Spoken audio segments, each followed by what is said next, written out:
A very good evening बच्चों. Today we will study class 3 of chapter 1 of AS 5-4 finance and investment. जो कुछ topic रह गए थे चैप्टर 1 के वो कवर करेंगे and next class say that is कल से हम चैप्टर 2 को गो थ्रू करेंगे. सो स्टार्ट करते हैं. देखिए सबसे पहला पॉइंट है पोर्टफोलियो रिस्क.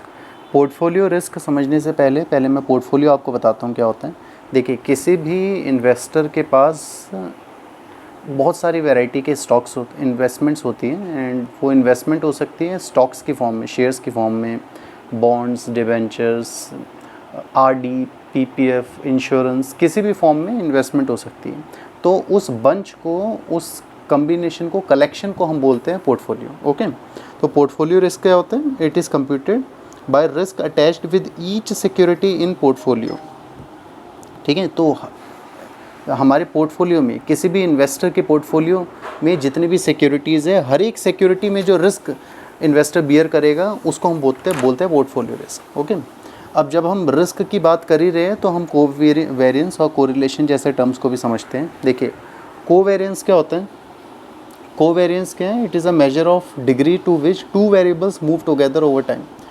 अगर मैं ये देखूं कि दो स्टॉक्स की मूवमेंट कैसी है, ठीक है, मतलब दो स्टॉक जो है वो सेम डायरेक्शन में मूव कर रहे हैं या ऑपोजिट डायरेक्शन में मूव कर रहे हैं, तब मैं उसका कोवेरिएंस निकालूंगा. ठीक है.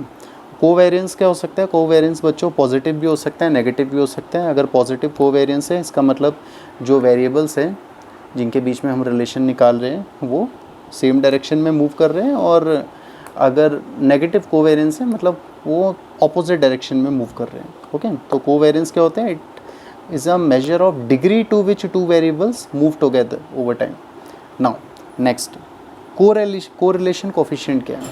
तो कोरिलेशन कोफिशिएंट क्या है? ये है it is a measure of relationship of returns between two stocks. अब वहीं अगर मैं दो स्टॉक्स के दो कंपनी के शेयर्स के बीच में जो भी रिटर्न्स आ रहे हैं उन रिटर्न्स का रिलेशन निकालना चाहता हूँ तो मैं कोरिलेशन कोफिशिएंट निकालूंगा. ओके. अब ये जो कोरिलेशन कोफिशिएंट मैं निकालूंगा इससे मुझे क्या पता चलेगा? मुझे इससे पता चलेगा कि ये जो दो स्टॉक्स के रिटर्न्स हैं ये परफेक्टली पॉजिटिव है, परफेक्टली नेगेटिव है या अनकोरिलेटेड है. परफेक्टली पॉजिटिव का मतलब क्या है? परफेक्टली पॉजिटिव का मतलब है कि जो रिटर्न्स है वो सेम डायरेक्शन में मूव कर रहे हैं. सेम डायरेक्शन मतलब अगर एक स्टॉक के अंदर एग्जांपल 10% का राइज हो रहे हैं, ठीक है, रिटर्न में 10% रिटर्न मिल रहा है, तो दूसरे स्टॉक भी उस पर्टिकुलर पीरियड में 10% का रिटर्न दे रहे हैं. ओके. ये परफेक्टली पॉजिटिव. परफेक्टली नेगेटिव का मतलब दोनों ही स्टॉक्स में ऑपोजिट रिलेशन है, ऑपोजिट डायरेक्शन में मूव कर रहे हैं. मतलब अगर एक स्टॉक के अंदर एक स्टॉक ज़्यादा रिटर्न दे रहा है तो कंपैरेटिवली दूसरा स्टॉक कम रिटर्न दे रहे हैं. एंड अनकोरिलेटेड का मतलब है कि कोई भी रिलेशन नहीं है दोनों स्टॉक्स के रिटर्न्स में. ओके. चलिए अब मोस्ट इंपॉर्टेंट टॉपिक हमारा वो है measures of portfolio performance. Measures of portfolio performance क्या कहते हैं? देखिए अब जब किसी भी इन्वेस्टर के पोर्टफोलियो की आप बात कर रहे हो, पोर्टफोलियो मतलब bunch of all the investments जो इन्वेस्टर ने की है. अब अगर आप पोर्टफोलियो की बात करोगे तो उसका पोर्टफोलियो परफॉर्म कैसे कर रहा है? परफॉर्म का मतलब है कि जो पोर्टफोलियो है पॉजिटिव रिटर्न दे रहा है, नेगेटिव दे रहा है, रिटर्न्स ही नहीं आए अब तक कुछ. ठीक है. तो ये कैसे पता चलता है? ये कुछ मॉडल से पता चलता है और वो मॉडल्स होते हैं Treynor, Sharpe, Jensen and Fama. अब देखिए ये आप स्टडी करना चाहते हो तो इन डेप्थ में भी पढ़ सकते हो, बट मैं आपको जो इम्पॉर्टेंट चीज़ें हैं इन चारों के चारों मॉडल्स की वो बता देता हूँ. ठीक है. पहले तो मैं बता दूं कि ये चारों मेजर मैं रिपीट कर रहा हूँ. ये चारों मेजर्स बताते क्या हैं? ये बताते हैं कि जो भी हमारा पोर्टफोलियो है उसकी परफॉर्मेंस कैसी है. ठीक है. पोर्टफोलियो की परफॉर्मेंस को मेजर करते हैं ये. तो सबसे पहले ट्रेनर की बात करते हैं. तो देखिए बच्चों ट्रेनर फोकस करता है, जो ट्रेनर मेजर है, ठीक है, ट्रेनर मेजर जैक ट्रेनर ने दिया था, और ट्रेनर मेजर फोकस करता है risk free rate of return पे. ठीक है. ट्रेनर किस पे फोकस करता है? ट्रेनर फोकस करता है risk free rate of return पे. Risk free rate of return पे ट्रेनर फोकस करता है. अब risk free rate of return कहाँ आ सकता है? Risk free rate of return आ सकता है गवर्नमेंट सिक्योरिटीज़ में. ठीक है. गवर्नमेंट सिक्योरिटीज़ क्या क्या होती है? Treasury bills, commercial treasury bills, cash management bills, government of India dated security, state development loan, sovereign gold bonds. ये सब क्या होते हैं? ये सब होते हैं risk free rate of return. अच्छा, risk free rate of return क्यों कहते हैं गवर्नमेंट सिक्योरिटीज़ को? क्योंकि देखिए ये सेंट्रल गवर्नमेंट, स्टेट गवर्नमेंट की सिक्योरिटीज़ होती है. कोई भी कंट्री अगर इशू करती है तो सेंट्रल गवर्नमेंट स्टेट गवर्नमेंट की सिक्योरिटीज़ होती है। अब क्योंकि गवर्नमेंट इशू कर रही है तो यहाँ पर मुझे हो सकता है रिटर्न्स कंपैरेटिवली कम मिले, शेयर्स के कंपैरेटिवली मुझे हो सकता है रिटर्न्स कम मिले, बट रिस्क बिल्कुल नहीं रहेगा इसमें, ठीक है। रिस्क इसमें ना के बराबर रिस्क होता है, इसलिए risk free rate of return provide करते हैं सारी गवर्नमेंट सिक्योरिटी। तो ट्रेनर मेजर की बात करते हैं तो ट्रेनर किस पे फोकस करता है, risk free rate of return पे। और दूसरी चीज़ हम याद रखेंगे कि ट्रेनर फोकस करता है एसआर मतलब सिस्टमेटिक रिस्क, ठीक है। मैंने पहले भी आपको बताया था कि जो अगर आप मार्केट रिस्क को स्टडी करना चाहते हो, सिर्फ किसी भी पोर्टफोलियो की परफॉर्मेंस को आप सिर्फ मार्केट रिस्क के बेसिस में चेक करोगे तो होगा सिस्टमेटिक रिस्क, ठीक है।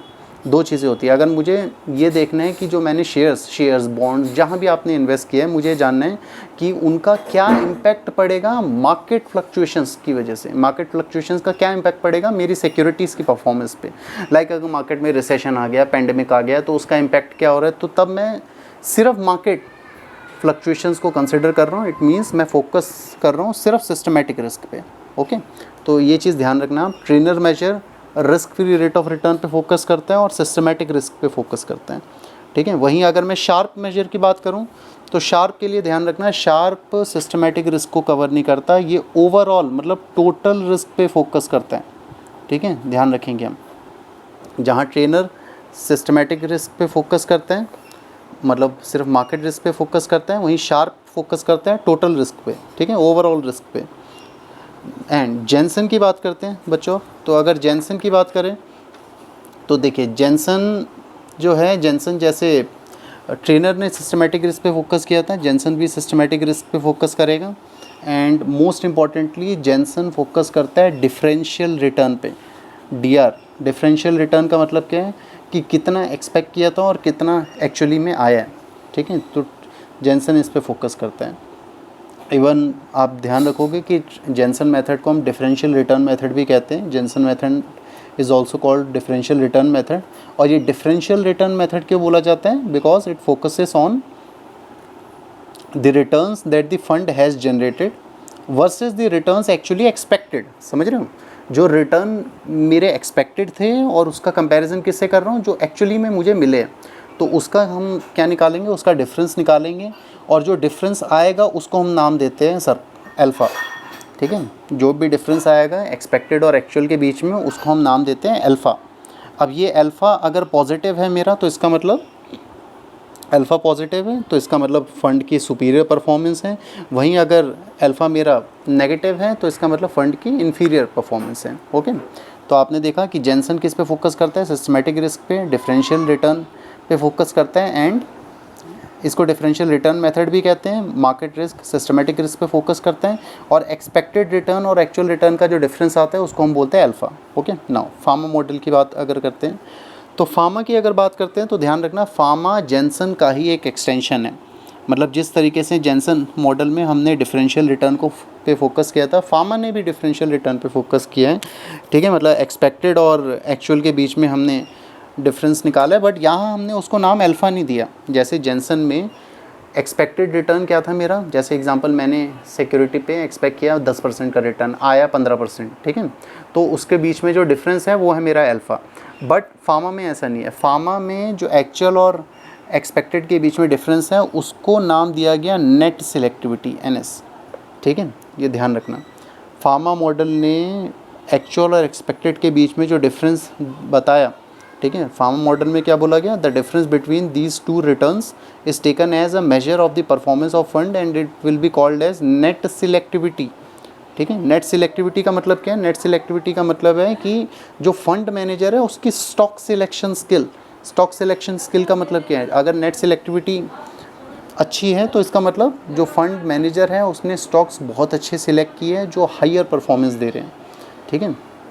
तो जहाँ जेनसन ने एक्सपेक्टेड वर्सेस एक्चुअल के बीच में जो डिफरेंस निकाला उसको नाम दिया अल्फ़ा, वहीं फार्मा ने भी सेम एक्सपेक्टेड एक्चुअल के बीच में जो डिफरेंस निकाला उसको नाम दिया नेट सिलेक्टिविटी। और नेट सिलेक्टिविटी क्या बताते हैं, stock selection skill of the fund manager, okay. हाँ, मोस्ट इंपॉर्टेंटली जेनसन ने सिस्टमेटिक रिस्क पे फोकस किया था, वहीं फार्मा ने किस पे फोकस किया, TR, टोटल रिस्क पे, ठीक है, मैं रिपीट कर रहा हूँ, ट्रेनर ने risk free rate of return पे फोकस किया और सिस्टमैटिक रिस्क पे फोकस किया, वहीं शार्प ने टोटल रिस्क पे फोकस किया, जेंसन ने सिस्टमैटिक रिस्क पे फोकस किया, और जेंसन को हम डिफरेंशियल रिटर्न मेथड भी बोलते हैं।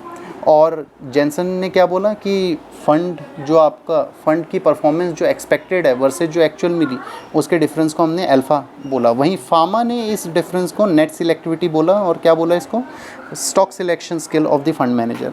और फार्मा ने किस पे फोकस किया, टोटल रिटर्न पे फोकस किया। एग्रेसिव पोर्टफोलियो थ्योरी की अब बात करते हैं। एग्रेसिव देखिए पोर्टफोलियो थ्योरी क्या बताती है, पोर्टफोलियो थ्योरी बताती है, ये 4 मेजर्स हो गए, अब हम नेक्स्ट टॉपिक देख रहे हैं पोर्टफोलियो थ्योरी। सो पोर्टफोलियो थ्योरी बताती है कि इन्वेस्टर का अप्रोच क्या है अपनी इन्वेस्टमेंट के लिए, ठीक है, इन्वेस्टर का क्या अप्रोच है अपनी इन्वेस्टमेंट को लेके, ठीक है। जैसे एग्रेसिव पोर्टफोलियो थ्योरी, देखो एज द नेम सजेस्ट, नाम से ही पता चल रहा है एग्रेसिव है, मतलब इन्वेस्टर अभी यंग है and he is ready to take the risk, ठीक है, उसको हायर रिटर्न्स चाहिए, तो ये सिंपल है। एग्रेसिव पोर्टफोलियो बताते हैं कि हायर इन्वेस्टमेंट की जाएगी किसमें, रिस्की इंस्ट्रूमेंट्स में सच एज इक्विटी, ठीक है, ताकि हायर रिटर्न्स मिले।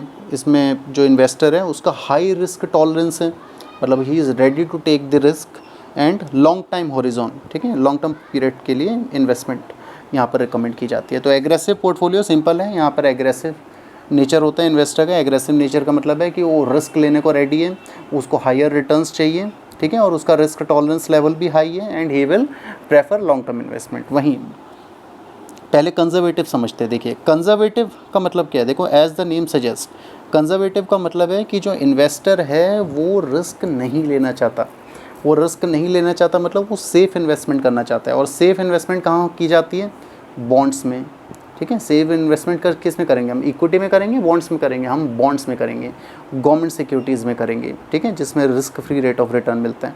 तो कंजर्वेटिव इन्वेस्टमेंट स्ट्रेटजी कहती है कि सेफ़ इन्वेस्टमेंट करना है, ठीक है, यहाँ पर सेफ्टी को हाईएस्ट प्रायोरिटी दी जाती है, यहाँ लोअर रिस्क टॉलरेंस होता है, ठीक है, जो इन्वेस्टर होता है उसका रिस्क टॉलरेंस लेवल लोअर होता है, और शॉर्ट टर्म पीरियड वो प्रेफर करता है, ठीक है, लॉन्ग टर्म पीरियड की प्रेफर नहीं करता for the sake of investment. Plus यहाँ फिक्स्ड इनकम इंस्ट्रूमेंट में इन्वेस्टमेंट की जाती है, क्योंकि देखो कंजर्वेटिव इन्वेस्टमेंट है तो उसको फिक्स्ड इनकम इंस्ट्रूमेंट में इन्वेस्ट करना है जिसमें उसको गारंटीड रिटर्न्स मिले, ओके। चलिए वहीं मॉडरेटली एग्रेसिव, देखो नाम से पता चल रहा है मॉडरेट है, ठीक है, मीडियम है, एग्रेसिव और कंजर्वेटिव के बीच का है ये, मतलब यहाँ पर जो इन्वेस्टर है उसका एवरेज रिस्क टॉलरेंस लेवल है, ठीक है, मतलब बहुत ज़्यादा रिस्क लेने को भी रेडी नहीं है, उसको बहुत कम रिस्क भी नहीं चाहिए ताकि रिटर्न्स बिल्कुल ही कम आए, तो उसको एवरेज रिस्क ले रहा है वो। और यहाँ पर उसको balance of risk and return चाहिए, मतलब ऐसा नहीं है कि हाई रिस्क लेगा तो हाई रिटर्न, उसको हाई रिस्क पे उसको लो रिस्क पे हाई रिटर्न नहीं मिलेंगे, वो बैलेंस करेगा अपने रिस्क और रिटर्न को, ठीक है। बैलेंस कैसे करेगा, वो एग्जांपल दे रहा हूँ, बैलेंस कैसे किया जा सकता है, बैलेंस ऐसे किया जा सकता है कि 50 से 55% उसने अपने टोटल इन्वेस्टमेंट का इक्विटी शेयर्स में इन्वेस्ट कर दिया, ठीक है, कंपनीज़ के इक्विटी शेयर्स में। वहीं उसने 35 से 40% कहाँ इन्वेस्ट किया, 35 से 40% उसने इन्वेस्ट किया बॉन्ड्स में, ठीक है, कॉर्पोरेट बॉन्ड्स में या गवर्नमेंट बॉन्ड्स में। वहीं 5 से 10% उसने कहाँ इन्वेस्ट किया, कैश इंस्ट्रूमेंट्स में, कैश या इक्विवेलेंट्स में, ठीक है, मतलब आप कह सकते हो कि मनी मार्केट इंस्ट्रूमेंट में, ठीक है, कैश और इक्विवेलेंट इंस्ट्रूमेंट्स में। तो ये है मॉडरेट, ठीक है। चलिए तो आज की क्लास बच्चों यहीं समाप्त करते हैं। किसी को अगर नोट्स चाहिए तो नोट्स के लिए आप मुझे कांटेक्ट कर सकते हो, और ज़रूरी नहीं है, ठीक है, मैं एक छोटी सी चीज़ आपको बता दूं, नोट्स से ही पास होंगे आप, ये ज़रूरी नहीं है। नोट्स उन बच्चों के लिए जिनके पास टाइम नहीं है बुक्स को गो थ्रू करने का, वर्किंग आप जॉब करते हो, ठीक है, 9 to 6 की जॉब है, फिर घर आते आते आपको टाइम लग जाता है, तो यहाँ नोट्स आपके लिए एक रेडी रेफरेंस का काम करेंगे, ठीक है। नोट्स का बेस्ट पार्ट ये है कि नोट्स के अंदर मैंने पॉइंट वाइज सारे के सारे टॉपिक्स को कवर किए, एंड जितने इंपॉर्टेंट टॉपिक्स हैं आपके AS54 के मैंने सारे इसमें कवर कर रखे हैं, ठीक है। और अगर किसी को हैंडराइटिंग का इशू है तो मैंने ऑडियो भी बना रखी है, आप ऑडियो भी रेफ़र कर सकते हो पॉइंट वाइज, ठीक है। चलिए, और किसी को नोट्स नहीं चाहिए कोई बात नहीं, कोई दिक्कत नहीं है, आप बुक रेफ़र करो और ये ऑडियो सुनो, ये वीडियो रेफ़र करो आप, ठीक है। थैंक यू बच्चों।